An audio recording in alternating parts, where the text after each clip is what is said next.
सखी सहेली।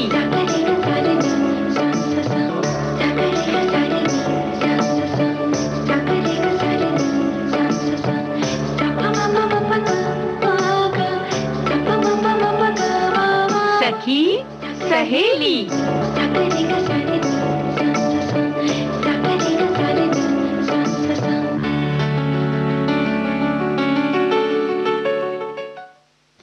सभी सखियों को राजुल और प्यारी बुआ का ढेर सारा प्यार भरा नमस्कार। बुआ नमस्ते। नमस्ते नमस्ते। कैसी हैं आप? मस्त, हमेशा की तरह। वो तो लग रही है। बुआ का जो चेहरा होता है ना, वो उसे देखते ही हम लोग सब खिल जाते हैं। देखो ऐसा है ना, ज्यादा ना क्या कहें कि बस कुछ ऐसी सकारात्मक ऊर्जा आ जाती है। ये तो अपने मन की बात है ना। जो मन को भा गया तो बस वो जब सामने हो तो हम खुश खुश, जो ना भाए तो बस देखो कैसे मन खुश हो तो भी ऐसे लटक जाता है मुंह कटाने सही की तरह। बात है, ये तो सही बात है ना? बिल्कुल। लेकिन मन को खुश करने के हाँ। लिए फिर से उसको एक बार फिर से उसी स्तर पर पहुंचाने के लिए जहां पर वो उछलने कूदने लगे, बहुत सारी चीजें हैं हमारे पास। यही तो हम भी कह रहे हैं, है कि नहीं? तो है सखी सहेली है, हम लेकर हाजिर हैं। और सखी सहेली में क्या ले लेकर हाजिर है ये तो बताओ पहले। भाई आज तो सखी विशेष पे हम बात करने वाले हैं नृत्यांगना दमयंती जोशी की। और वहीं हम कहेंगे कि भाई नाम में क्या रखा है, दमयंती जोशी की जगह कुछ और नाम हो सकता था। हो सकता था क्या? ये तो बिल्कुल सोचने वाली बात है कि भाई किसी का नाम यही क्यों है। और अगर यही है तो हम क्या क्या बुला सकते हैं और क्या क्या बुलाते हैं और क्या बुलाना चाहिए। हाँ, ये भी तो सोचने वाली बात है। सही बात है। बुआ तो बिल्कुल निकाल लेती हैं अंदर तक जाकर उसकी अच्छी अच्छी बातें सारी। अच्छी अच्छी बातें तो हम हैदराबाद की निकालेंगे ना। हाँ, वहां पर भी तो चलना है। तो पर्यटन स्थल में आज बात होगी हैदराबाद की, जो भाई हमारे देश की हर चीज वर्ल्ड फेमस तो है ही, बिल्कुल है कि नहीं? वो तो है ही। लेकिन आज जो वर्ल्ड फेमस काम हमारे साथियों ने किया है, हॉकी की टीम ने, उसके लिए ढेर सारी बधाई पूरे और देश तालियां खूब सारी। मतलब आज तो बिल्कुल ऐसा है कि चारों तरफ जोश और उल्लास और सभी लोग, चाहे वो खेल से कभी खेला हो उन्होंने या ना खेला हो, या खेल पसंद करते हो या ना करते हो, लेकिन ये जो जीत की खबर है ये सुनकर तो मतलब सबका बिल्कुल यही हम भी कह रहे हैं कि देखो हमने तो कभी खेल के बारे में कोई जानकारी हासिल नहीं रखी, लेकिन वो जो तालियां बज रही हैं सुबह से कि पूछो ना, हमने वो पूछना पड़ा क्या हो गया, तब पता चला 41 साल बाद ये जीत मिली है। तो भाई खुशी तो वैसे ही होगी ना। बिल्कुल 4 दशक मायने रखते हैं। बिल्कुल। और एकदम ऐतिहासिक सा दिन लग रहा है ये तो। और वहीं ऐसा नहीं है कि जो हमारी बिटिया लोग भी खेली ना, वो भी खेली बहुत अच्छा। देखो हार जीत अपनी जगह होती है, लेकिन उनका प्रदर्शन भी पूरा विश्व उसकी तारीफ कर रहा है कि हॉकी की टीम, हमारी जो लड़कियों की हॉकी की टीम थी, महिला हॉकी भी, उसका भी प्रदर्शन बहुत उम्दा रहा, जबरदस्त है ना? बिल्कुल बिल्कुल। और इसके साथ साथ कुछ और भी बढ़िया बढ़िया चीजें हैं, जैसे अदिति अशोक गोल्फ में आगे बढ़ रही हैं। और वैसे ही दीक्षा डागर, अदिति तो दूसरी बार गई है बिटिया, लेकिन जो दीक्षा डागर है वो पहली बार गई है। थोड़ा सा इनकी सुनने की क्षमता में थोड़ी कमी है, तो इसलिए इनको थोड़ी सी कुछ अनुमति आदि लेनी पड़ी और अंततः उन्हें अनुमति मिल गई। क्या बात है। और इन्होंने वहां पहुंचकर वाकई अपना जो हुनर है वो बिल्कुल दिखाना शुरू कर दिया जबरदस्त तरीके से। और बिल्कुल हम तो उम्मीद लगाए बैठे हैं कि अदिति भी कुछ अच्छा कर दिखाएंगी और शायद कोई पदक हमारे नाम फिर आ जाएगा भारत के नाम। और उसके साथ साथ अच्छी बात यह है राजुल बिटिया, देखो ना कि प्रदर्शन तो अच्छा कर रही है ना। देखो पदक तो अपनी जगह है। सही बात है। पदक की जहां तक बात हो तो कुछ एक बड़ी कहना चाहिए कि प्रेरणाप्रद बात हुई। और जो सब मतलब बार बार लोग बातें तो बहुत सारी कर रहे हैं। वहीं एक जो ओलंपिक में इस बार हुआ कि हाई जंप में, है ना, एक अद्भुत संयोग देखने को मिला ना, जिसमें कतर के मुताज ऐसा बारशिम और इटली के जियान मार्को ताम्बेरी ने किया है ना। वाकई दोनों ने स्वर्ण पदक जीता, सोचिए एक साथ मिलकर। और लेकिन इतना आसान नहीं था। 2 घंटे के लिए थके और सबने कई बार प्रदर्शन किया, जैसे कि वहाँ की तरीका होता है। 3 बार उन्होंने किया और तीनों बार उन्हें 2.37 मीटर का बेस्ट क्लियरेंस का रिकॉर्ड वो कर पाए। चाहते तो उन्हें और मौका दिया जा रहा था कि आप और प्रयास कर लें, शायद कोई आगे बढ़ जाता, लेकिन बस उन्होंने कहा नहीं ठीक है, खेल भावना का प्रदर्शन किया और कहा कि हम बांट लेंगे आपस में। भाई इसी के साथ एक इतिहास बन गया कि पहली बार मतलब 1912 में ऐसा हुआ था जब एक बार एक ही पोडियम पर एक ही पदक के लिए 2 विजेता खड़े हुए थे, और एक बार फिर ऐसा हुआ कि दोनों ने मिलकर स्वर्ण पदक लिया है। और एक बड़ी बात है ना, स्वर्ण पदक इस तरह से साझा करना। हम अपने हाथ से कुछ ऐसे दे देते हैं तो हम सोचते हैं बहुत बड़ी दिलदार हैं हम, या बड़ा फक्र महसूस करते हैं, लेकिन एकदम से वहाँ ये त्वरित निर्णय लेना, ये छोटे छोटे बच्चे होते हैं 20 से 25 साल की उम्र वाले, और इस उम्र में ये निर्णय ले लेना कि ठीक है हम स्वर्ण पदक साझा कर लेंगे, बांट लेंगे आपस में, मतलब कितनी दिलेरी की बात है। बिल्कुल वाकई, और इतना सोचना भी किसी के लिए वाकई ये मतलब एक ऐसी बात है जिससे प्रेरणा मिलती है कि कई बार हम प्रतिस्पर्धा में ये तक भूल जाते हैं कि हम जो लड़ रहे हैं, जूझ रहे हैं, उससे भी अलग हटके एक और दुनिया है, और वो ऐसा हो सकता है कुछ। और लोगों का दिल भी जीता जा सकता है। ये पदक तो बहुत छोटी सी चीज है, और ये दोनों के माताओं के लिए लगता है कि कहीं ना कहीं बड़ा अच्छा संस्कार दिया है, ऐसे बीज डाले हैं कि जो एकदम से इन्होंने निर्णय लिया, और इस तरह से पूरे सब खिलाड़ियों की तालियां बज उठी, और जितने लोग थे, हम सभी इसलिए भी तो साझा कर रहे हैं इस बात को, है ना? बिल्कुल, है ना? बढ़िया बात। और क्या, वाकई संस्कारों की बात तो यही होती है ना कि संस्कार अगर अच्छे हो तो फिर इंसान वो कर दिखाता है जिसकी किसी ने उम्मीद भी ना की हो। बिल्कुल। अब ऐसी ही उम्मीदें हम लगा के बैठे हैं अपने जो और खिलाड़ी गए हैं, कुछ ना कुछ रोज नया सुनने को मिल रहा है, और सुनते रहेंगे जब तक ओलंपिक चल रहे हैं, और हम उसके लिए ढेर सारी उन्हें शुभकामनाएं देते हैं, और हम बताते हैं कि हम उनके साथ हैं।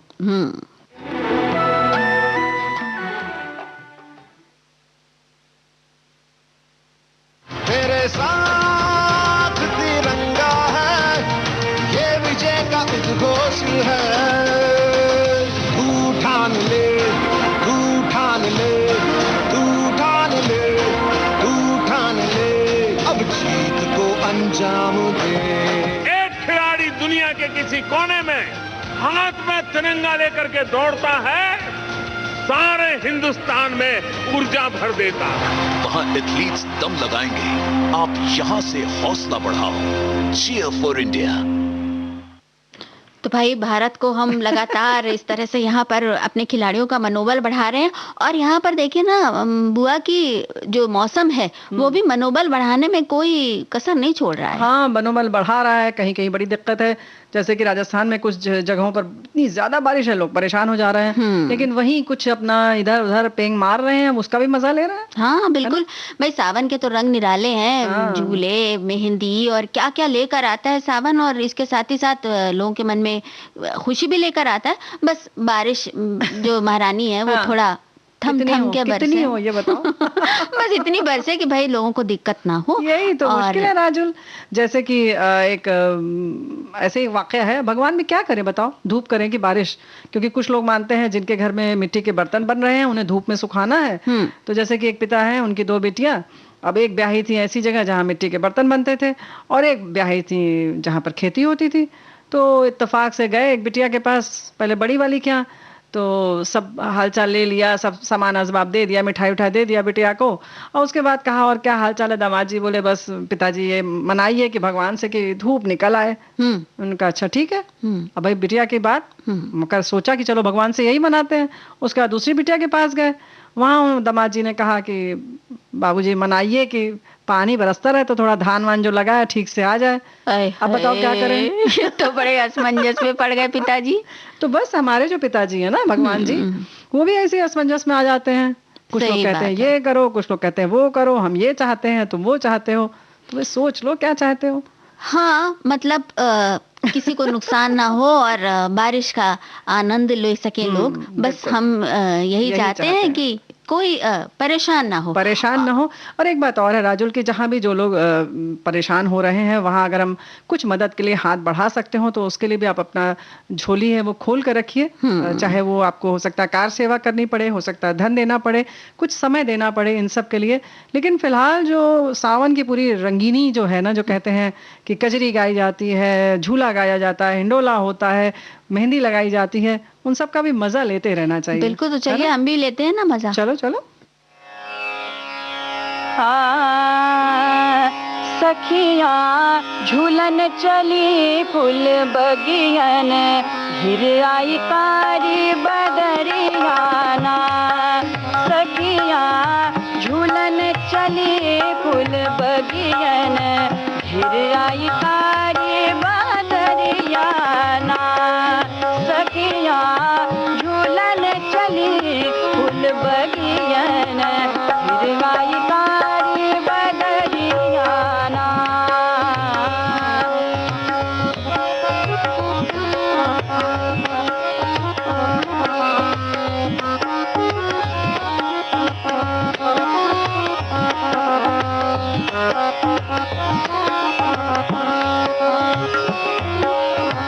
फूलवा बीने, फूलवा बीने, हरवा गूंथे। फूलवा बीने, हरवा गूंथे। फूलवा बीने, हरवा गूंथे। करे सिंगरियाना हो, करे सिंगरियाना हो। सखियाँ झूलन चली फूल बगियन, घिर आई कारी बदरियाना। सखियाँ झूलन चली फूल बगियन, घिर आई कारी बदरियाना।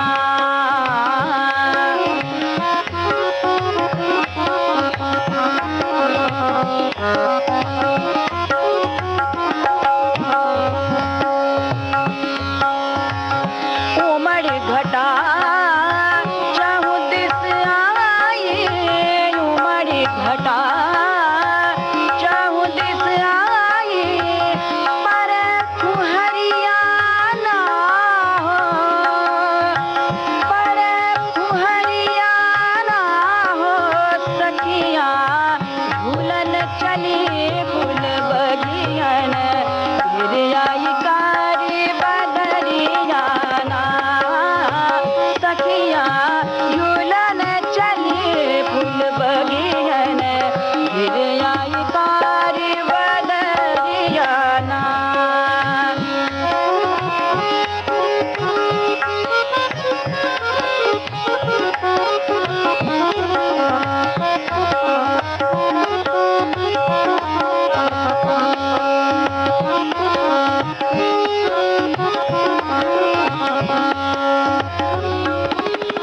कारी रैन भयावन लागे, कारी रैन भयावन लागे।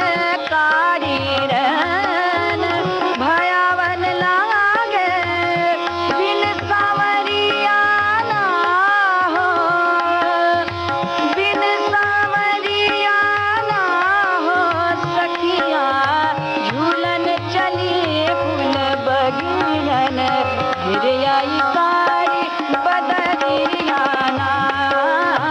सखियाँ झूलन चली फूल बगियन, घिर आई कारी बदरियाना। घिर आई कारी बदरियाना, घिर आई कारी बदरियाना। वाह वाह वाह, शुभा मुद्गल की आवाज, क्या बात है। कजरी का क्या बात तो झूला गीत का तो जवाब जवाब नहीं है। और ये भी रिकॉर्डिंग हम बता दें, किसी फिल्म का ये गीत नहीं है, बल्कि संगीत सरिता के लिए हमारे यहाँ जो विविध भारती में रिकॉर्डिंग हुई इनके मुद्गल जी की, उसका ये अंश हमने आपको सुनवाया। और ऐसे ही सुनवाते रहेंगे, बढ़िया बढ़िया, है ना। तो हम तो सुनते सुनते ही खो गए थे। ये जो पारंपरिक गीत होते हैं, इनमें साहित्य इतना सुंदर होता है बहुत सुंदर। कि बस सुनते रहो, बस आंखों के आगे दृश्य छा गया कि हाँ सच में बदरिया घिर घिर आई है और झूलने जा रही हैं सखियां। तो कैसा होता होगा, मतलब। और सोचिए तो प्यारी बुआ कि अगर जब इस तरह से बादल घिरते हैं तो बच्चों की कैसी चांदी हो जाती है। बच्चों की तो पूछो मत। हमने परसों भी अभी कहा रहा भैया कि यही लगता रहा कि बादल दौड़ दौड़ के बाल्टी ले लेके जा रहे हैं, पानी लेके आएंगे, अभी बरसा देंगे, है कि नहीं? सही में, सही में ऐसे ही लगता भैया। अब बहुत सारे बच्चों को कुछ और लगता होगा, कुछ को डर लगने लगता है और कुछ मौज मनाते हैं, कुछ कोई कागज की नाव चलाता है। तो ये सब हम लोगों ने तो बहुत किया। पता नहीं आजकल के बच्चे क्या करते हैं, भगवान जाने, है ना? वैसे भी बचपन विकास का समय होता है और शारीरिक मानसिक सब तरह का विकास होता है बच्चों का। लेकिन ऐसा है ना राजुल बिटिया कि सबका जो मन है जो अलग अलग जगह लगता है, तो कोई किसी दिशा में विकसित हो जाता है, कोई किसी दिशा में। तो आज हम बात करने जा रहे हैं दमयंती जोशी जी की, है ना, जिन्होंने, इनकी विशेषता अलग ही थी। और जैसे कि उन्होंने जिस तरह से नृत्य को अपनाया और जिस समय में अपनाया वो बहुत महत्वपूर्ण है। बिल्कुल ना? बिल्कुल। मतलब एक छोटी सी बच्ची, मतलब, और उनको बस ऐसा बचपन से ही ऐसा मोह हो गया था नृत्य से। ये विशेषता थी उनकी। और ये कब और कहाँ कैसे विकसित हुई, ये दशकों पहले की बात है। मतलब कई दशक पहले, जबकि लड़कियां और नाच ये दोनों एकदम एक दूसरे के अलग अलग थे। बिल्कुल 36 का आंकड़ा जिसको कहते हैं ना। लेकिन वहाँ पर मशहूर कथक नृत्यांगना मैडम मेनका के नृत्य की बड़ी धूम हुआ करती थी उस जमाने में। और मैडम मेनका और उनके पति मेजर जनरल साहिब सिंह सोखे का खास तौर से एक बच्ची को बहुत प्यार करते थे जो उनके घर में ही रहती थी। अच्छा। तो मैडम मेनका देखती थी कि जैसे ही उनकी नृत्य कक्षाओं से घुंघरू की आवाज आती थी तो उस बच्ची का ध्यान फौरन उधर ही चला जाता था। अच्छा। फिर वहाँ उन कक्षाओं में मैडम मेनका तो सब देखती रहती थी और बीच बीच में बताती रहती थी, लेकिन सिखाते थे लखनऊ घराने के पंडित सीताराम प्रसाद। अच्छा। वो नाच सिखाते थे। तो वो जो नन्ही बच्ची थी जिनका नाम था दमयंती, तो उनका जब रुझान देखा कि ये इतना ज्यादा ललक है इनके अंदर, तो मैडम मेनका ने उन्हें नृत्य कक्षा में दाखिल कर लिया और उनकी प्रतिभा जो थी वो धीरे धीरे निखरने लगी। और भाई उस समय उनकी उम्र मात्र 6 साल थी, है ना, बहुत छोटी सी थी। तब से वो देखती थी और फिर उनके बाद में इस तरह से, एक तरह से कहना चाहिए ना कि धीरे धीरे वो पुष्पित होता रहा और किस तरह से बढ़ा। और उसके बाद 15 वर्ष के होते होते दमयंती जी यूरोप के बहुत सारे शहरों में उन्होंने नृत्य प्रदर्शन कर चुकी थी, सोचो जरा सा। और आगे चलकर उन्होंने लच्छू महाराज जी और शंभू महाराज जी से भी नृत्य सीखा, विधिवत शिक्षा ग्रहण की और फिर जयपुर घराने के गुरु हीरालाल से भी उन्होंने शिक्षा ली। बिल्कुल। और 50 के दशक तक आते आते वो एकल प्रस्तुतियां देने लगी थी और ऐसी नृत्यांगना के रूप में स्थापित हो चुकी थी जिनके नाम की ही धूम थी। उनका एक अलग ही अंदाज था। अब भाई देखो राजुल, क्यों ना हो, सोचो जरा सा ना, 1928 में पैदा हुई 5 सितंबर को। उस जमाने के लिए अगर जरा भी आप सोचें दोस्तों तो आप समझ सकते हैं कि कितना मुश्किल था। जैसे तुम कह रहे हो 36 का आंकड़ा, अरे अब तो बिटिया लोगों के नृत्य के लिए तो अभी थोड़े दिन पहले तक, हम लोग भी छोटे थे तब भी ऐसे लोगों की भवें चढ़ जाती थी। नृत्य तो बहुत दूर की बात, केवल संगीत सीखना हो तो लोग नहीं पसंद करते थे कुछ इलाके में खास तौर से। तो मुश्किल तो था लेकिन उन्होंने कर दिखाया। और पहली बार उन्होंने बुआ साड़ी पहनकर कथक नृत्य किया। इसके पहले कथक की खास पोशाक जो हुआ करती थी वही पहन के की जाती थी। और शायद इसी जो पोशाक है वो खास तौर से इसीलिए लोगों को थोड़ा सा खराब भी लगता था, है ना, कि वो पारंपरिक तरीके से लगता था कि वो उसी तरह से गाया बजाया जाता है और वहीं किया जाता है, इसलिए शायद लोग उसको स्वीकार नहीं कर पाते थे। लेकिन साड़ी पहन के उन्होंने दिखा दिया कि इसमें भी कुछ परिवर्तन किया जा सकता है। हाँ, तो उनका जो एकदम जो गौरवशाली रूप एक निखरा ना उसमें नृत्य के साथ साथ, भाई उनका पथ संचालन बहुत सधा हुआ था। दूसरी बात, उनका भाव प्रदर्शन का, तभी तो उनको ताल और भाव की महारानी कहा जाता था। क्या बात है। तो नृत्य के क्षेत्र में एक स्त्री कलाकार, एक महिला कलाकार, उसकी किस तरह से उसका आदर और सम्मान होना चाहिए, इस बात की पृष्ठभूमि अगर तैयार करने की बात करें तो उनमें दमयंती जोशी का नाम सबसे पहले लिया जाएगा। मतलब उन्होंने ही शुरुआत की और लोगों के लिए रास्ता खोल दिया कि भैया आओ सीखो और प्रदर्शन करो, लेकिन अगर आप गरिमा के साथ एक सीमा में रहकर और उसको बहुत सम्मान के साथ प्रदर्शित करते हैं तो आप कुछ भी कर सकते हैं और फिर समाज उसे स्वीकार भी कर लेता है। बिल्कुल, यही तो मैंने कहा कि भाई 2000 मतलब 1928 की बात थी, तो ऐसा थोड़ी था कि वो भी सोची कि अच्छा चलो हमारे जमाने में नहीं होता तो हम भी बैठ जाएं। ऐसा नहीं हुआ और उन्होंने एक उसको विशिष्ट सम्मान दिलवाया और उसके साथ साथ फिर उन्होंने इंदिरा कला विश्वविद्यालय खैरगढ़ और कथक केंद्र लखनऊ में उन्होंने नृत्य का प्रशिक्षण भी दिया, यानी उन्होंने और लोगों को भी सिखाया। अच्छा बुआ, एक खास बात यह है कि ये जो 1932 में इनका जन्म हुआ था और जो उस दौर के 1928 में जो उनका जन्म हुआ था, तो उस जमाने की जो हम बात कर रहे हैं जब उन्होंने नाच सीखना शुरू किया था, तो उसके कुछ ही साल के बाद इन्होंने विदेशों में जाकर नृत्य प्रदर्शन करना शुरू कर दिया और था। मुश्किल देखो बताओ। तो मैडम मेनका के ग्रुप के साथ ये जाती थी और जो कि सोचिए कि खुद एक बहुत ही ज्यादा मंजी हुई, जिनका नाम चारों तरफ देश विदेश में फैला हुआ था, ऐसी नृत्यांगना के दल में शामिल होना, ये भी एक बड़ी बात थी। और ये भी हम कह सकते हैं कि उनको जैसे जो बाहर की दुनिया है उसको देखने का भी बहुत पर्याप्त मौका मिला था, लेकिन फिर भी उनके जो हाव भाव थे या उसमें नृत्य था, उसमें भारतीयता की झलक थी और एक शालीनता जो हमारी पहचान है, हमारे देश की गरिमा में जो कहते हैं ना प्रदर्शन, वो उन्होंने किया और उसको बाकायदा आगे तक बढ़ाया भी, है ना? बिल्कुल। 1968 में उन्हें संगीत नाटक अकादमी पुरस्कार से सम्मानित किया गया और 1970 में उन्हें पद्मश्री से विभूषित किया गया। क्या बात है।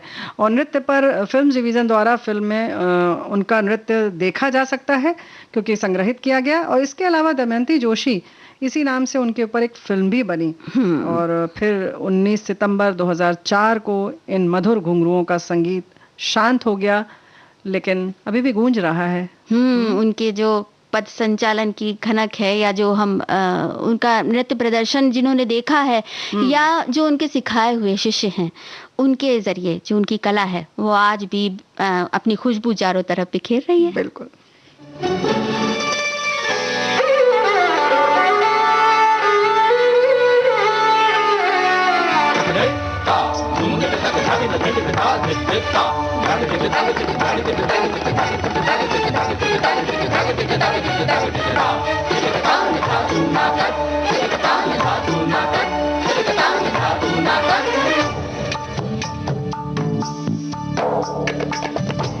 मालती गुंधाय देश प्यार घुगवारे, मालती गुंधाय देश प्यार घुगवारे, मुख दामिनी सिदाम खत छाल मतवारी, छाल मतवारी, छाल मतवारी।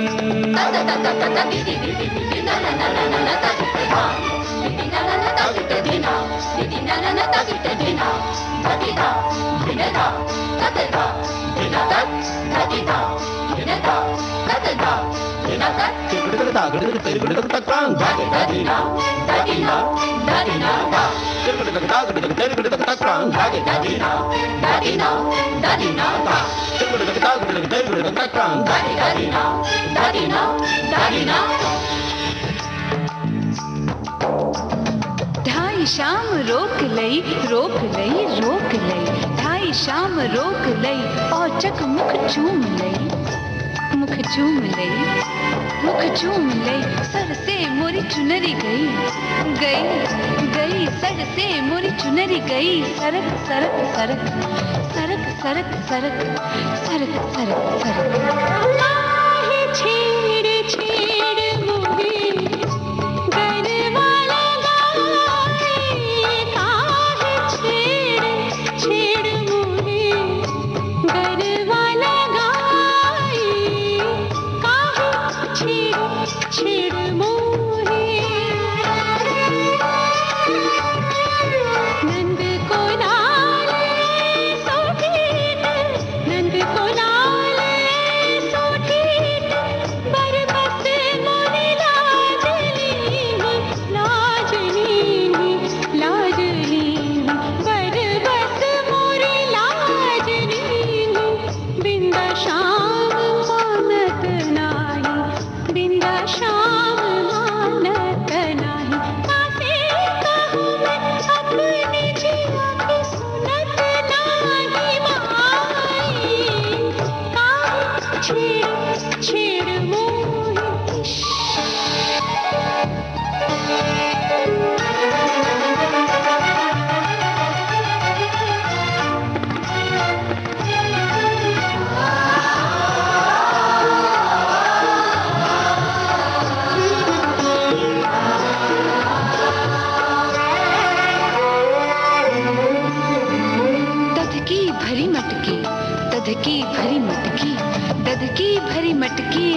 जात रही डगर बीच, आहट सुन, आहट सुन, आहट सुन, जियरा गयो धड़क धड़क धड़क, धड़क धड़क धड़क, धड़क धड़क धड़क।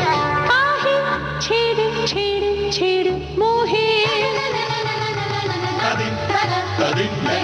कर पकड़त चूड़िया सब करके करके करके करके, कर पकड़त चूड़िया सब करके करके करके। जिंदा शाम मलगना, जिंदा शाम मलगना, कासे कहूँ मैं अपने जिया के सुनत नाही माई। काहे छेड़ काहे छेड़ काहे छेड़ छेड़ मोहे।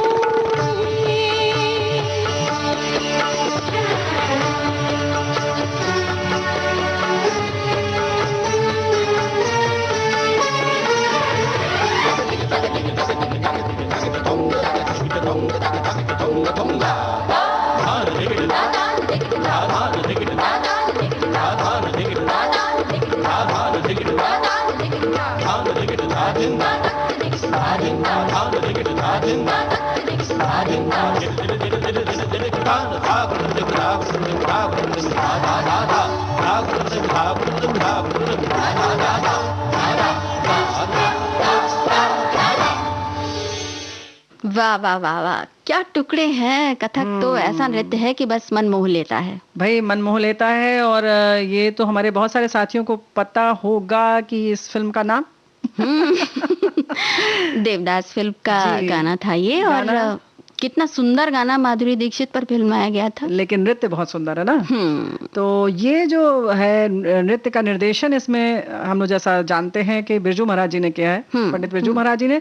और ये इन्हीं की परंपरा से है। जैसा कि अभी हमने दमयंती जोशी जी की बात की, तो जैसे इनका गुरु का नाम आता है लच्छू महाराज और शंभू महाराज, तो उन्हीं के एक भाई अच्छन महाराज जी के बेटे हैं ना। हाँ।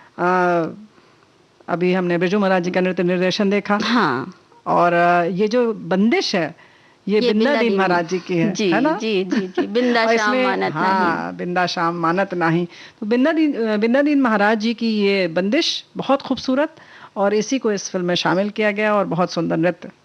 तो इतनी ये जो घराना है, समृद्ध घराना, उसको किस तरह से ये 3-4 पीढ़ी पहले की, और आज ये इत्तेफाक से ये कड़ी की तरह जुड़ गई, और उसी में उनकी शिष्या दमयंती जोशी जी की बात हो गई। बहुत अच्छा लग रहा है ना।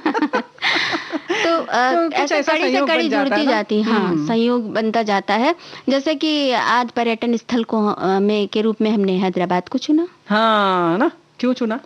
हरी चूड़ी पहननी है इसलिए। भाई ऐसे तो मोतियों का शहर है वो। मोतियों का शहर है भाई, लेकिन सजने संवरने की भी बात है, और वहीं जब चूड़ियों के लिए भी प्रसिद्ध है हैदराबाद, उससे तो हम नकार नहीं सकते। तो बहुत सारी, बुआ आप तो पहले से सब बताए दे रही हैं, बहुत सारी चीजों के लिए प्रसिद्ध है हैदराबाद। आप सभी बातें हमने मुंह बंद कर लिया, तुम बता दो। तो पहले घुमा तो दीजिए ना। चलो चलो घूमने फिर शॉपिंग करेंगे। हाँ, तो यही तो हम कह रहे हैं कि भाई जो दक्षिण भारत में स्थित है, तेलंगाना की राजधानी है हैदराबाद, बहुत सुंदर शहर है। और ये शहर है मूसी नदी के किनारे, जहाँ हमें प्राचीन आधुनिक सब समय का बहुत मतलब बड़ा खूबसूरत सा मिश्रण देखने को मिल जाता है भैया। मतलब 400 साल पुरानी इमारतें भी हैं, भव्य। हाँ। और जो बहुमंजिला इमारतें, एक के ऊपर एक फ्लैट्स बने हुए हैं, की तरह वाली, हाँ। वो भी है। तो वो सब एक ही जगह पे आपको देखने को मिल जाएगी, ये बड़ी खास बात है। और गोलकुंडा के कुतुबशाही सुल्तान का बसाया हुआ नगर है ये, सबसे ज्यादा विकसित नगरों में से एक है। और सूचना प्रौद्योगिकी के साथ ही साथ जैव प्रौद्योगिकी का भी केंद्र है ये, और आज बनता जा रहा है लगातार। हाँ भाई, और जब ये सब बनता जा रहा है, प्रौद्योगिकी आ गई, जैव प्रौद्योगिकी आई और सूचना ये सब आ गया, तो फिर जाहिर है कि पढ़ाई, नौकरी, व्यापार और ये सब चीज के लिए भी लोग यहाँ पर आने लगे, बसने लगे, और घूमने के लिए तो आते ही आते हैं, है ना? घूमने के लिए तो भाई क्या बात है, हैदराबाद आओ और हैदराबाद के ही होके रह जाओ। और कहते हैं कि इस शहर को कुतुबशाही परंपरा के 5वें शासक मोहम्मद कुली कुतुब शाह ने अपनी प्रेमिका भागमती को उपहार में दिया था। बड़ी रोमांटिक सी कहानी है इसके साथ साथ, तो मतलब पूरा पूरा शहर दे देते लोगों को। सोचना पड़ेगा। आप ज्यादा लेकिन न सोचिए हमारे साथियों, न देने की और न हमारी बहनें मांगने की, ठीक है ना। बस भाई शहर ना मांगिए, आगे आगे पता लग जाएगा कि आप क्या मांग सकते हैं और हम कहाँ रहेंगे फिर, सोचो जरा। तो चलो भैया, हैदराबाद में घूमने की जगहों में बहुत खास है गोलकुंडा का किला। इस किले को काकतीय शासकों ने बनवाया था और ग्रेनाइट की एक पहाड़ी पर ये किला बना है। इसको शेपर्ड हिल भी कहते हैं, कि असल में गोल कुंड वो होता है ना, तो गोल कहते हैं ना जो चरवाहे होते हैं, उनको कहा जाता था। तो शेपर्ड हिल भी इसको कहा जाता है। और देश के सबसे ज्यादा मजबूत किले जो हैं उनमें से एक है ये। क्या बात है। अब एक खास बात है बुआ, कि आप गोलकुंडा किले में जाइए तो एक प्रयोग जरूर करके देखिएगा कि एक सिरे पर आप जाके ताली बजाएंगे तो वो दूसरे हिस्से में सुनाई देगी। ऐसा? हाँ, ये बात, ये ध्वनि का प्रभाव वहां पर बड़ा अच्छा है। सोचिए कैसे कैसे तो शिल्पकार और बनाने वाले होते थे, हाँ क्या बना जाते थे। वैसे हैदराबाद का जो सबसे ज्यादा खास आकर्षण है, जिसके लिए जाना जाता है, हैदराबाद का नाम आते ही तुरंत दिमाग में तस्वीर आ जाती है, चार मीनारें। बिल्कुल, चार मीनारें आ जाती हैं। और ये जो आश्चर्य की जो बात तुमने बताई ना राजुल, इसके लिए तो लखनऊ भी जाके देखा जा सकता है। हाँ। उसमें भी यही है। वो भूल भुलैया में वहां पर जब हम इमामबाड़े में जाते हैं, इमामबाड़े तो में है, वहां हाँ। पर भी बहुत दूरी पर एक ऐसे माचिस भी, आप सिर्फ कागज ऐसे फाड़ते हैं तो दूसरी जगह भी उतनी ही तेज सुनाई देता है। तो ये तो हमारे यहाँ जो शिल्पकार थे वो वाकई अद्भुत, उन्होंने बहुत सारे काम किए हैं।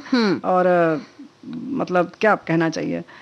तो फिर अब चार मीनार जिसकी तो तुम बात कर रही हो, इसे मोहम्मद कुली कुतुब शाह ने एक महामारी के बाद स्मारक के तौर पर बनवाया। और चार मीनार ग्रेनाइट की मनमोहक चौकोर खंभों से बनी हुई है। उत्तर, दक्षिण, पूर्व और पश्चिम में स्थित चार विशाल आर्च बनाए गए हैं ये। और शाम को इसकी जो मेहराब है, मतलब सबसे ऊपरी जो वो जगह है, उस हिस्से पे रोशनी की जाती है और तब इसकी खूबसूरती देखते ही बनती है। तो यहाँ तो कुछ आवाज का जादू वादू नहीं है ना? नहीं, यहाँ पर मीनारें ही हैं और वो भी आर्च पर बनी हुई हैं, यानी अर्धचंद्राकार जैसी बनी हुई हैं। उनका आकार ऐसा है और उसके बाद तो उसकी रोशनी की छटा देखते बनती है बिल्कुल। और फलकनुमा पैलेस भी यहाँ की एक ऐसी इमारत है जिसे वास्तुकला का अनुपम उदाहरण माना जा सकता है। इसको बनाया था इटली के वास्तुकार ने। और बताए बुआ, इसमें लगे भी इटालियन मार्बल ही हैं। वाह। तो भाई, और आप फलकनुमा पैलेस में आपको निजामों की जो शानो शौकत है उससे भरी जिंदगी के बहुत सारे नमूने देखने को मिल सकते हैं। क्या बात है। हैदराबाद के केंद्र में स्थित है, यानी लगभग बीचों बीच में चौमहल्ला पैलेस एक शानदार इमारत है जो कभी आसफ शाही वंश के शासकों यानी निजामों ने विशिष्ट अतिथियों से मिलने के लिए बनवाई थी और इसीलिए शहर के बीच में बनवाई थी कि वहां रहें और घूमें फिरें। और नेहरू जूलॉजिकल पार्क भी है यहाँ पर। वहां पर आप पहुंचेंगे तो लगेगा दुनिया ही दूसरी आप पहुंच गए हैं। हाँ। कहीं पे शेर है, रॉयल बंगाल टाइगर है, गैंडा है, भारतीय कोबरा है, स्टार कछुआ है और भी तमाम बहुत सारे जो पशु हैं वो देखे जा सकते हैं। क्योंकि जियोलॉजिकल पार्क की अगर हम बात करें तो भाई वहां पर कुछ आते रहते हैं, जाते रहते हैं। तो अगर अभी हमने बता दिया कि रॉयल बंगाल टाइगर और आपको नहीं मिला तो आप कहेंगे राजुल ने बताया था। तो बुआ बता दे रही हैं कि भाई इनको जैसा जैसा हमारे जानवरों को जो सूट करता है, जो जगह नहीं भाती है, तो उन्हें इधर से उधर ले जाया भी जाता है और नए नए उनको लाए जाते हैं। और अगर उन्हें नहीं रुचता है तो उन्हें हटाया भी जाता है। तो आते हैं जाते हैं। तो यहीं पर आकर हाथी की सवारी भी की जा सकती है। और इसके अलावा लॉयन सफारी पार्क, बच्चों के लिए ट्रेन और इसी के साथ साथ प्राकृतिक ऐतिहासिक संग्रहालय भी देखा जा सकता है, जो वाकई देखना ही चाहिए। बिल्कुल। बच्चों के लिए ट्रेन सुन के बुआ कुछ कुछ होने लगा। याद है जब आप हम लोग को घुमाने ले जाती थी और तुम लोगों की तो शैतानी ना, बस नाम ना लो तो बेहतर है। कहीं कोई किसी के संग बैठ रहा है, कोई खाने की चीज बात के लिए लाओ तो पहले ही खा लेती थी तुम लोग। तो बस ऐसा ही नजारा होता है बच्चों पानी के भी साथ। खत्म कर देती थी, बहुत तंग करती थी, बहुत तंग करती थी। अभी दूसरे ढंग से करती हो। लेकिन बुआ सारी चीजें बहुत प्यार प्यार से समझाती जाती थी और करती आती थी, तभी तो आपके साथ घूमने में मजा आ रहा है। देखिए ना, हैदराबाद भी हम लोग घूमे ले रहे हैं। बाल पका जा रहा है इसी चक्कर में। सब तुम लोगों ने जो तंग किया है ना, उसका असर सब बालों पर दिख रहा है। झड़ भी रहे हैं और सफेद भी हो रहे हैं। कहाँ बुआ, अभी भी बाल कितने सुंदर हैं। मतलब क्या चाह रही हो, अभी और तंग करना बाकी है? चलो चलो, 25 किलोमीटर की दूरी पर चलते हैं हैदराबाद से। नालगोंडा है जहाँ पर रामोजी राव फिल्म सिटी है। भाई यहाँ की तो नज़ारे देखने जैसे हैं। बिल्कुल बिल्कुल बहुत बढ़िया। 50 शूटिंग फ्लोर हैं यहाँ पर।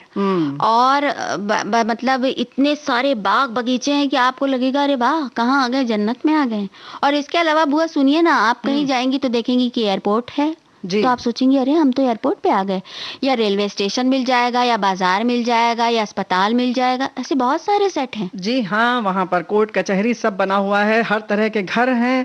किस तरीके की आप कॉलोनी चाहती हैं, देश की चाहती हैं, विदेश की चाहती हैं। और सबसे अच्छी बात राजुल बिटिया ये है वहां पर कि वो बस में जब घुमाते हैं तो इतने अच्छे से बताते हैं, कहते हैं देखिए यहाँ पर शायद यहाँ पर दिखाते हैं ये पहाड़ी है, यहाँ पे लड़के लड़की मिले भागे, और फिर दिखाते हैं देखिए ये मंदिर है, मस्जिद है, चर्च है, आप जहाँ चाहे वहाँ शादी करेंगे ये लोग। और उसके बाद बताएंगे कि देखिए ये घर है, इस फ्लैट में रहेंगे। और उसके बाद तुरंत अगली बार उनकी बस आगे बढ़ती है और फिर वो दिखाते हैं देखिए कोर्ट है, उसके बाद तलाक हो जाता है।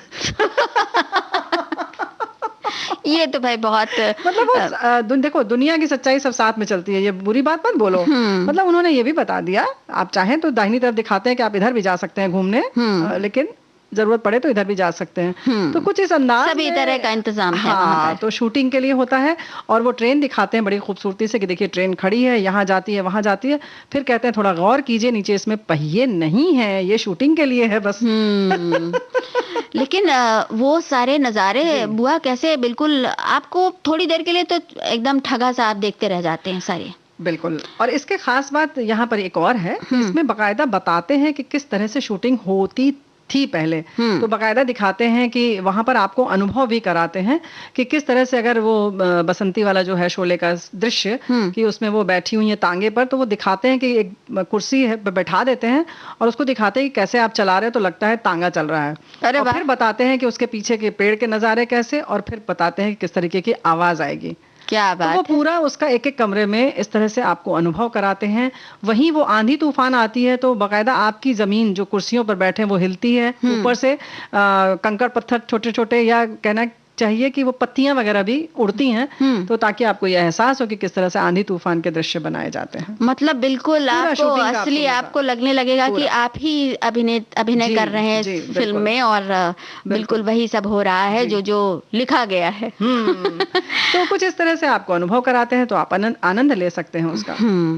अच्छा बुआ, यहाँ पर विदेशी फिल्मों की शूटिंग का भी इंतजाम है। और 20 विदेशी फिल्में और 40 भारतीय फिल्में एक साथ उनकी शूटिंग हो सकती है। इतना बड़ा है, सोचिए। बाबा रे, इतने फ्लोर हैं यहाँ पर। अब भाई एक दिन भी कम पड़ जाएगा यहाँ पर तो घूमने के लिए। खूब तरह तरह के झूले वूले भी हैं, ऐसा नहीं केवल यही सब देखना है, ज्ञान अर्जित करना है। हाँ, उसमें घूम जाओ तो फिर तो पूरा दिन उसी में चला गया। तो इस तरह से आप पूरे दिन घूम सकते हैं। लेकिन अब चला निकलो यहाँ से, सालारगंज चलते हैं। सालार जंग। हाँ, वहाँ पर नवाब मीर यूसुफ अली खान और उनके वंशजों द्वारा बेमिसाल कलाकृतियां और तमाम तरह की चीजें उनको संग्रहित किया गया है। यानी कि सालार जंग संग्रहालय है ना। और इसमें यूरोपियन, एशियाई और सुदूर पूर्वी देशों से लाया गया जो कलाकृतियां हैं और सब चीजें हैं वो इकट्ठी की गई हैं। संग्रहालय का सबसे लोकप्रिय हिस्सा है घड़ी कक्ष। सोचिए तरह तरह के भाई, इस कक्ष में आपको सभी मशहूर जहाँ घड़ियाँ बनती थी वहाँ सबकी घड़ियाँ मिल जाएंगी। फ्रांस की लीजिए, इंग्लैंड की लीजिए, स्विट्जरलैंड की लीजिए, जर्मनी की लीजिए, इन सभी देशों से छोटी बड़ी हर तरह की घड़ियाँ। और घड़ियाँ भी कैसी कैसी की, किसी में पक्षी का पिंजरा बना है और उसमें पक्षी बोल रहा है, तो किसी में पता चला कि परदादा घड़ी है। अलग अलग तरह की घड़ियाँ हैं, बहुत सारी घड़ियाँ हैं। संगीत घड़ी भी है। हाँ, क्या बात है। लेकिन सन डायल वाली भी तो घड़ियां हैं। टाइम कीपर है, इसके ऊपरी डेक से निकलता है और समय जो है उतनी बार डंका बजाता है। ये जो हमने बताया है संगीत वाली घड़ी, इसमें हर घंटे में एक टाइम कीपर उसके ऊपर डेक से निकलता है और घड़ी में जो समय हो उतनी बार वो डंका बजाता है, ढाम ढाम ढाम। अब तुमने कह दिया ऐसी मिलती है वैसी मिलती है, तो खरीदी नहीं जा सकती, सिर्फ देखी जा सकती है। कैसा राजसी ठाट बाट है। बिल्कुल भाई, हैदराबाद अगर जाएं तो फिर हुसैन सागर झील भी तो देखनी बनती है, क्योंकि भाई ये झील मानव निर्मित है और इसमें सारे साल पानी भरा रहता है, चाहे गर्मियां हो चाहे सर्दियां हो। और बरसात में तो भरेगा ही भरेगा। भरेगा ही भरेगा। और इसकी खासियत यह है कि झील हैदराबाद को अपने जुड़वां शहर सिकंदराबाद से जोड़ देती है। और झील के बीच में भगवान बुद्ध की एक विशाल प्रतिमा स्थापित है और बोट से इस तक पहुंचा जा सकता है। हाँ, और इसके अलावा अगर हम बात करने चलें तो बुआ बहुत समय लगेगा, तो छोटे छोटे करके बता देते हैं कि बहुत सारी दर्शनीय स्थान है, जैसे कि बिरला तारागृह देख सकते हैं या वेंकटेश्वर मंदिर भी जा सकते हैं, वो भी काफी सुंदर बना हुआ है। मतलब अलग अलग तरह के आपको अलग अलग संस्कृतियों के निशान देखने को मिलेंगे, हैदराबाद में। और खाने को मिलेंगे, पीने को मिलेंगे। ईरानी चाय यहाँ की बहुत लोकप्रिय होती है और बिरयानी देश विदेश में प्रसिद्ध है। यहाँ की खास बात है, यहाँ वैसे भी और भी खाने की सामग्री जो है वो बहुत अच्छी मिलती है। और धरोहर वाली इमारतों को समेटे हुए हैदराबाद जो को यूनेस्को ने क्रिएटिव सिटीज की सूची में रखा है, जहाँ संस्कृति को सुरक्षित रखते हुए आधुनिक जीवन को बड़ी कुशलता से अपनाया जा रहा है। बिल्कुल। यहाँ बड़े बड़े मॉल हैं, तो लाद बाजार जैसे पारंपरिक खरीदारी केंद्र भी हैं। मतलब जहाँ पे आप जाके चूड़ी खरीदिए और दूसरी चीजें खरीदिए। हैदराबाद की चूड़ियाँ बहुत मशहूर होती हैं। देखा, तुम्हारी आंखों से पता चल रहा है, ऐसे ललचा रही है। अरे मोतियों का जो शहर तुमने पहले कहा, उसका क्या होगा? चूड़ियाँ बाद में भी खरीदना। मोती के जेवर तो बहुत सुंदर मिलते हैं, बहुत सुंदर, और असली मोती होता है ये जी। बस थोड़ा सा देखना पड़ेगा, क्योंकि ये तो है ही है कि ये तो आपकी समझदारी है। हाँ बिल्कुल। फिर इसके साथ साथ प्रमुख शहर से ट्रेन, हवाई जहाज की सुविधा है। गर्मियों के मौसम के अलावा यहाँ हर मौसम में आप घूम सकते हैं। बिल्कुल। तो आप जाएं और हैदराबाद जब भी मतलब मौका मिले तो घूमें, और एक ऐसी जगह को देखने का अनुभव होगा ये, क्योंकि जहाँ पर पुरानी चीजें भी हैं और नई चीजें भी हैं एक साथ। अद्भुत।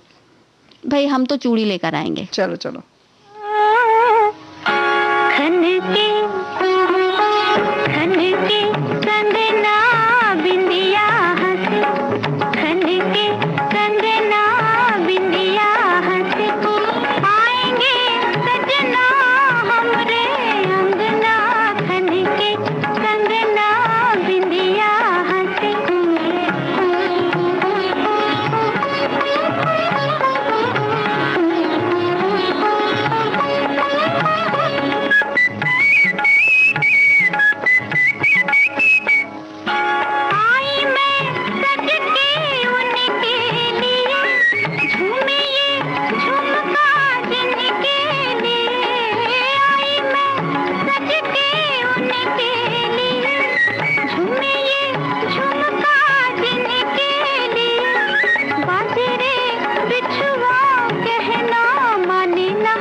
कहूंगी बलमा हमको छूना खन के।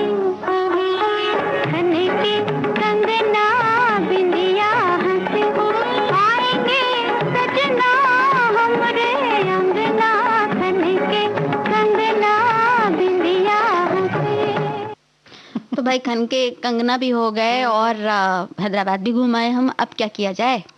भाई देखो ऐसा है ना कि इतनी जब चीजें होती है तो नाम तो हो ही जाता है, या कोई बहुत बड़ा बड़ा काम करो तो नाम हो जाता है। अच्छा बुआ, नाम में क्या रखा है, नाम बड़ा या काम? अरे मतलब यही तो हम तुमसे कहना चाह रहे हैं। लो अब जो बताना चाह रहे थे यही तो है कि काम बड़ा करो तो भी नाम होता है, फिर भी नाम तो नाम ही रहता है। कुछ नाम न करो, कोई काम न करो तो भी नाम तो नाम रहता है। अरे वाह, बुआ ने कि तो नहीं, ये आज बताओ बिल्कुल भूल भुलैया में फंसा दिया नाम की। लो लो यही तो हम कह रहे हैं कि भाई कुछ भी हो, नाम तो नाम रहता है ना। एक छोटू हो, चाहे गोलू हो, चाहे पिंकू हो, सही नाम बात तो है। रहता मतलब ही है। आप ये कह रही हैं कि इस सवाल का जवाब देने से पहले आप जरा याद कर लीजिए कि नाम से अगर पहचान आपकी बनती है हाँ। तो ये बात गलत भी नहीं है, क्योंकि नहीं वो तो है, लेकिन देखो नाम जब होगा तभी तो हम कुछ काम करेंगे, और जब कुछ काम करेंगे तो फिर नाम होगा। मतलब है दोनों ना? जुड़े हुए हैं। बिल्कुल जुड़े हुए हैं भाई। कैसे अलग हो सकता है? एक इंसान है तो उसका नाम जरूर होगा कुछ ना कुछ। बिल्कुल, ये तो है। अब देखिए ना, कोई नन्हा सा जब बच्चा होता हाँ। है तो नामकरण संस्कार अपने यहाँ होता है, हाँ, और हम लोगों के तो हर चीज का संस्कार होता है। बिल्कुल। हाँ, और उसको बहुत सोच समझ कर नाम दिया जाता है, या ना भी हो अगर नामकरण संस्कार, तब भी वो बिल्कुल एक बकायदा एक उत्सव की तरह होता है। नाम बिल्कुल। ढूंढा जाता है, माता पिता लगते हैं, तमाम किताबें छानी जाती हैं, कोई सुझाता है कभी अंक हाँ। ज्योतिष से, कभी किसी और तरीके से कि भाई कौन सा अक्षर शुभ रहेगा, किस अक्षर से नाम रखा जाए। तो वो अक्षर सोचा जाता है, फिर उससे नाम तमाम सारे ढूंढे जाते हैं। अरे अक्षर तो ढूंढना इतना मुश्किल नहीं होता है जितना बाद में नाम ढूंढना बड़ा मुश्किल हो जाता है। हाँ, और कहीं टेढ़ा मेढ़ा अक्षर निकल गया तो समझो पूछो मत। सही बात है। कहीं पढ़ा था बुआ हमने कि एक हालांकि ये विदेश की बात है जी। कि एक माता पिता थे जिन्होंने अपने होने वाले बच्चे के लिए नाम जब ढूंढना शुरू किया, तो वो उनको हर नाम के साथ मतलब ऐसा लगा कि नहीं ये नाम होना चाहिए, ये हाँ। नहीं ये नाम होना चाहिए। फिर उन्होंने सोचा कि चलो अक्षर ढूंढते हैं, और अक्षर एक कौन सा होगा वो हम तय कर लेते हैं। फिर? तो उन्होंने एक अक्षर ढूंढा ई, अच्छा। और अब वो ई अक्षर जो उन्होंने ढूंढा, हाँ। तो उसके बाद वो नाम ढूंढ ही नहीं पाए। अब ई से उनको इतने सारे नाम मिले कि उन्हें लगा कि क्या किया जाए, तो उन्होंने सोचा लो। कि हम ई नाम इसको दे देते हैं, और बड़ी होगी तो अपने आप जो है तय कर लेगी कि इसको क्या नाम रखना है। हाँ, ईरवा रखना है कि ईरा रखना है कि ईशा रखना है, कुछ भी इशिता रखना है, कुछ सोच भी लीजिए। ऐसा। हाँ, क्या बात तो भाई है? ऐसे माता पिता भी होते हैं उदारवादी दृष्टिकोण के, लेकिन लेकिन ऐसा नहीं लगता कि बच्चे के सिर पर बड़ा बोझ हो गया होगा बाद में कि अब क्या करें? अच्छा, उसको फिर सुझाव देने वाले बहुत सारे लोग होते हैं कि अरे ये रख लो, अरे वो रख लो, फिर बच्चा तो बिल्कुल एकदम झंझावात में फंस जाएगा। सही बात है। भैया ऐसे अच्छा, भी ये माता पिता का अपना काम है, भैया कर लिया करो, हमारे तो कर लिया तो बहुत अच्छा था। है ना? अब तुम लोगों ने सही जैसे बात नाम है। दे दिया प्यारी बुआ, हमें कितना आराम है, हमें कोई झंझट ही नहीं है। कोई कितना भी हमसे नाराज रहे कहेगा प्यारी बुआ, सबसे अच्छा है ना। देखो ये तो नाम बात ही है। ऐसा हो गया। ये तो है ही है। और प्यारी प्यारी बुआ कितनी प्यारी प्यारी बातें भी करती रहती हैं। तो भाई इससे भी तय होता है कि नाम का असर तो पड़ता है, लेकिन इसीलिए भाई माता पिता इतनी ज्यादा अपना दिमाग खपाते हैं और तमाम चीजें करते हैं, एक नाम छांटते हैं, रिश्तेदार भी उसमें मदद करते हैं। अब भाई देखो, किसी ने कहा है कि नाम में माँ बाप का प्यार है, उनकी तमन्ना है। लिखती हैं मेरा नाम मेरी बड़ी माँ ने रखा है। आज भी जब मैं मायके जाती हूँ, वो मिलती हैं तो एक बार जरूर कहती है तेरा नाम मैंने रखा है। ये उनका प्यार है, हक है, जो वो हर समय बताती भी हैं और प्यार उड़ेल भी देती हैं। क्या बात है। तो है भाई। ये तो इनकी बात हुई, लेकिन बुआ कई बार ऐसा भी तो होता है ना कि कुछ बच्चों को अपना नाम नहीं पसंद आता बड़े होकर। अरे हाँ, ये भी बात है। हाँ, सही बात और वो है। नाक भौं सिकोड़ते हैं और पूछते हैं कि भाई ये नाम किसने रखा और क्यों रखा ये फिर नाम। बताने में बड़ा डर लगता है अगर खुद ने रखा हो तो ना। हाँ। तो फिर तो ऐसा होता है कि जो ऊपर जा चुके हैं उन्हीं का नाम ले लिया जाता है कि वो जो बुआ तुम्हारी अब नहीं रही ना, वो रख के गई हैं, अब क्या कर लोगे, कर लो जो सही करना हो। बात है, सही तो बात है। कुछ चीजें भाई ये सब हम लोग टिप्स दे रहे हैं आपको, थोड़ा सा बांध लीजिए। लेकिन हाँ, ये जो है ना बच्चों को नहीं पसंद आता है वो तो ठीक है राजू, लेकिन एक बात और है, जब बच्चों का नाम गड़बड़ बुलाओ तो वो बच्चों को और नहीं पसंद आता है। उसका सही क्या बात किया है, जाए? बिल्कुल। भाई आप दिनेश को दिनेश कहेंगे तो एक बार खटकेगा ना थोड़ा सा। अरे दिनेश को दिनेश तो ठीक है, अब जैसे लवलीन नाम हो लवलीन कर दे तब क्या होगा?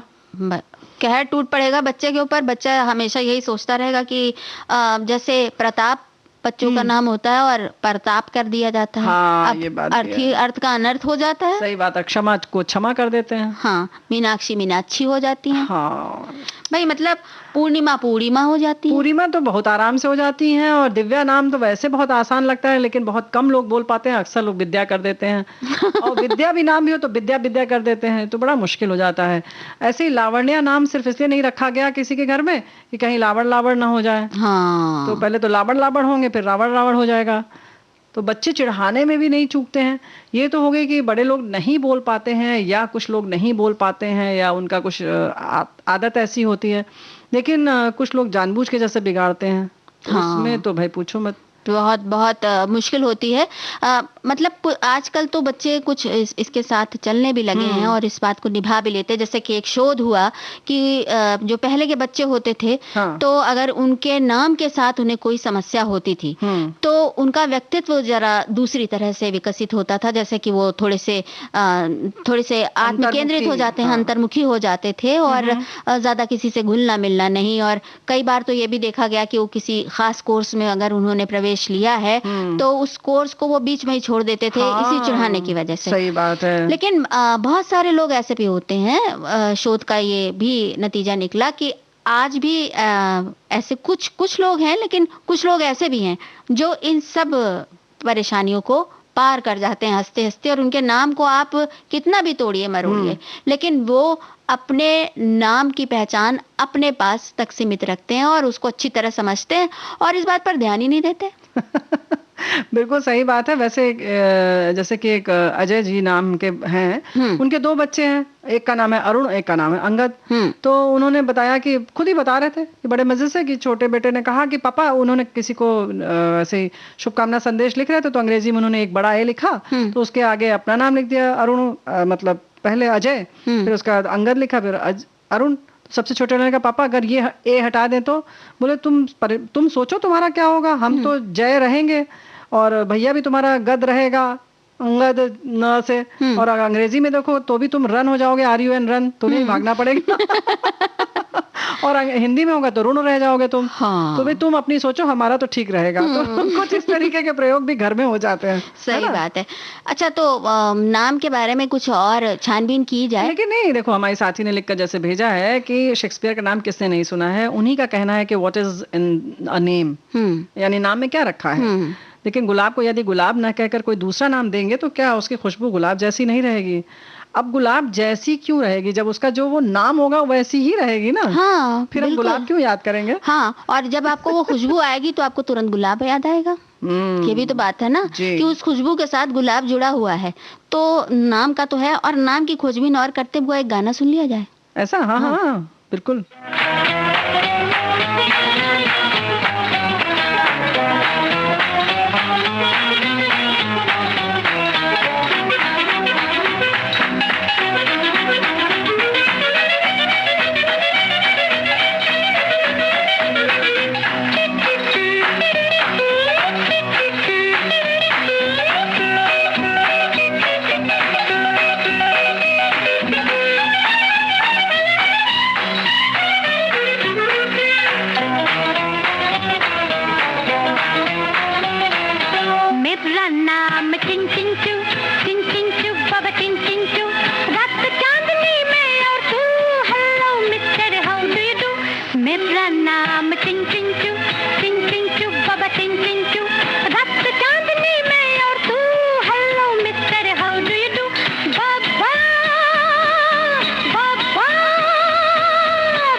मेरा नाम टिंग टिंग चू बाबा टिंग टिंग चू रात चांदनी में और तू hello mister how do you do मेरा नाम टिंग टिंग चू बाबा टिंग टिंग चू रात चांदनी में और तू hello mister how do you do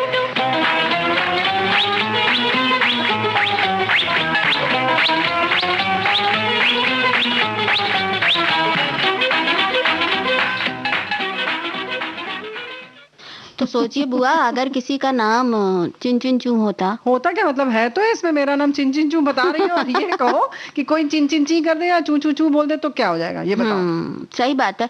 तो कितने आत्मविश्वास के साथ भाई थिरक लेते हैं। तो ये तो है कि ये तो अपने ऊपर पूरी तरह निर्भर करता है कि आप अपना नाम को लेकर आप कितने सतर्क हैं, सजग हैं और कितने ज्यादा, जिसको कहते हैं ना, टची टची हो जाते हैं। लेकिन बिल्कुल ये नहीं लगता कि ज्यादा टची टची ना हो तो अच्छा है ना। हाँ बिल्कुल। इतना भी ना ले, बाकी चीज भी और भी चीजें हैं गम के लिए।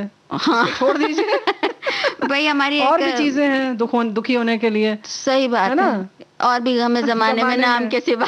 जी, तो और भी गम है जैसे भाई हमारी एक ये श्रोता है, इन्होंने लिखा है कि नाम में बहुत कुछ रखा है, वरना विविध भारती की सखी सहेली इतनी मनभावन ना होती और ओलंपिक में हमारे सितारे, हमारे खिलाड़ी देश का नाम ही तो रोशन कर रहे हैं। क्या बात है, क्या बात है। बहुत बहुत धन्यवाद, बहुत अच्छा आपने कमेंट लिखकर भेजा है। वहीं लिखते हैं लोग कि नाम से ही तो हमारी पहचान है, यदि हमारा ना कोई नाम ही ना होता तो सभी मुझे कैसे बुलाते, समझ में नहीं आता किसे बुला रहे हैं। इस संसार में सभी इंसान, फूल हो, पक्षी हो, जीव प्राणी, सभी को हम नाम से ही जानते हैं, नाम से ही हमें सब जानते हैं, पहचानते हैं, और हम सभी को। तो देखिए ना, नाम को लेकर हमारे जो हैदराबाद की बात हुई थी, हाँ। उसका नाम सुनते ही कितने लोगों को कितनी सारी जगहों के नाम याद आ गए। जैसे सालार जंग म्यूजियम की बात किसी ने बताई, कि बिरला मंदिर की बात बताई, कि बुद्धा जहाँ प्रतिमा लगी है भगवान बुद्ध की, उस जगह की बात बताई। उसके बारे में लिखा है कि एवरीथिंग इज सो ब्यूटीफुल, बहुत सुंदर जगह है। और साथ ही साथ उस जगह की याद भी आ गई इनको नाम सुनते ही। और किसी ने लिखा है कि हम इस सन में गए थे और वहाँ रोज मॉर्निंग वॉक करते थे। तो ये बड़ी अच्छी बात है, आपने लिखा है। किस सन में गए थे राजू? 2019 में गए। क्या बात है, अभी बहुत ज्यादा दिन नहीं हुआ। और एक और हमारे साथी लिखते हैं कि हमारी बेटी का नाम लता है, पर ये नाम उसे पसंद नहीं आता, आज तक मुझे तो कटी रहती है, तो ऐसा नाम क्यों रखा? तो भाई ये तो क्या कहें, बिटिया को ये समझाइए कि ऐसा कुछ नहीं है। अभी देखिए ना, चिन चिन चू भी तो होता है कितना तो खूबसूरत नाम है लता। हाँ। और सोचिए ना, कितनी ऊपर चढ़ने वाली होती है। लता के साथ तो प्रगति की बात जुड़ी हुई है कि वो हमेशा ऊपर चढ़ती रहती है। और उसके साथ साथ ये जो ऊपर चढ़ने वाली बात है और बड़ी नाजुक सी होती है, उसके साथ साथ वैसी ही सुरीली हमारी लता जी हैं, सुर साम्राज्ञी। तो आप उनको अगर याद करेंगे तो आपको लगेगा कि हम धन्य हो गए, हमारा नाम लता है ना। और क्या भाई, तो अपने नाम के फायदे ढूंढिए, अपने नाम के जो अच्छे पहलू हैं उन पर विचार करिए। यानी कि उनसे जुड़े हुए जो लोग हैं, उस नाम के लोग जो बहुत अपनी शिखर पर हैं, उन्हें याद करिए और फक्र महसूस कीजिए कि आपका नाम उनसे आप साझा कर रहे हैं। और इसके साथ साथ छोटी सी बात और कहना चाहते हैं राजुल, कि कुछ लोग नाम जानबूझकर किसी का बिगाड़ते हैं, तो थोड़ा सा ध्यान रखें कि अगर आप उसको ठीक से पढ़ लें। अक्सर ऐसा होता है कि हम थोड़ा सा देखते हैं 2 अक्षर और पूरा नाम बोल देते हैं जो हमारे जहन में होता है। हाँ। तो मामला गड़बड़ हो जाता है ना। हाँ, तो भाई ऐसा ना करें, थोड़ा सा नाम सही लेने का प्रयास करें। और हम कार्यक्रम समय से खत्म करेंगे। बिल्कुल बिल्कुल बिल्कुल। तो आप सभी को राजुल और प्यारी बुआ का नमस्कार।